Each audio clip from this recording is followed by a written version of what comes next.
Ang programang ito ay rated SPG. Striktong patnubay at gabay ng magulang ang kailangan. Maaaring may masiselang tema, lengguwahe, karahasan, sexual, horror o droga na hindi angkop sa mga... Wala kang utang na loob. Sana pinabayaan na lang kita. Sana pinabayaan na lang din kita. Baka pwede.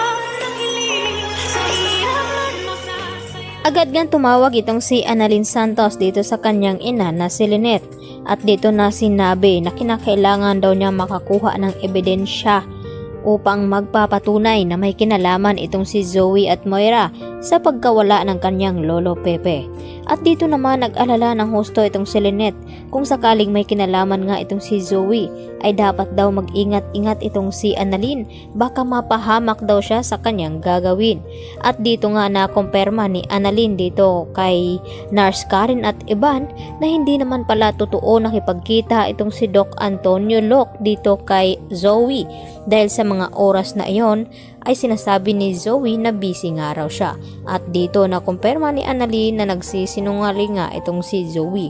Kaya walang duda na may kinalaman talaga itong si Zoe sa pagkawala nga dito ng kanyang lolo Pepe. At dito rin na agad na tinawagan ni Carlos Benitez itong si Moira at sinasabi na kung bakit dinadamay pa itong si Zoe sa pagkidnap dito kay Don Pepe.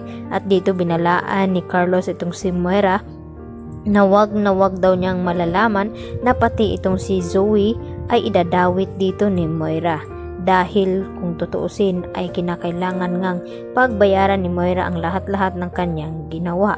Kaya agad ngang tumawag itong si Moira kay Zoe at kinumpronta na kung bakit nagsumbong pa ito kay Carlos at sinabi na tinago ni Moira itong si Don Pepe. At dahil dito, sinabihan ni Moira itong si Zoe na wala daw itong utang na loob at dapat hindi na nga raw niya ito tinutulungan.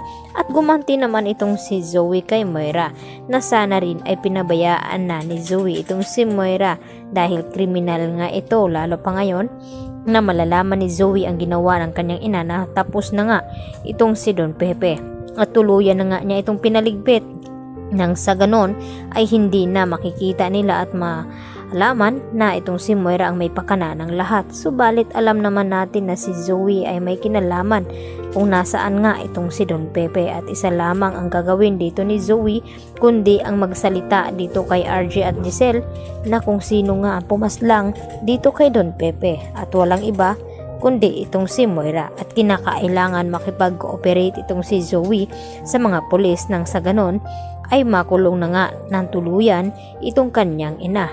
At porsigido namang testigo itong si Zoe kapalit na hindi siya madadamay sa ginagawang gulo o krimen dito ni Moira. At nagmamakaawa nga itong si Don Pepe dito nga kay Balahadya na baka pwede raw siyang makahingi ng tubig dahil uhaw na nga siya dito sa kakahukay ng kanyang paglilibingan.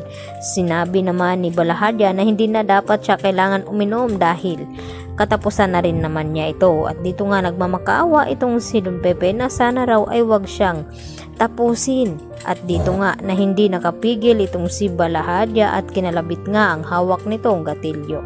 At ito na nga ba ang katapusan dito ni Don Pepe? Makakaligtas pa nga ba ito sa bingit ng kanyang nararanasan ngayon?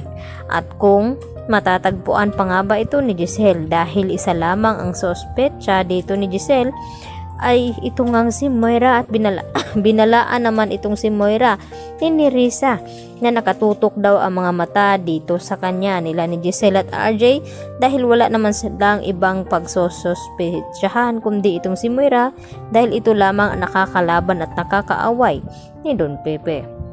Kaya mas lalo na ngang lumakas ang hinala dito ni Giselle dahil sa mga ikinilos dito ni Moira at nagsisinungaling nga ito lalo na itong si Zoe na parang mahalata na nga na nagsabuatan ang mga ito at may kinalaman itong si Zoe sa pagkawala nga dito ni Don Pepe at kung kailangan pa nga niyang pagtakpan ang kanyang ina na kriminal nga ito.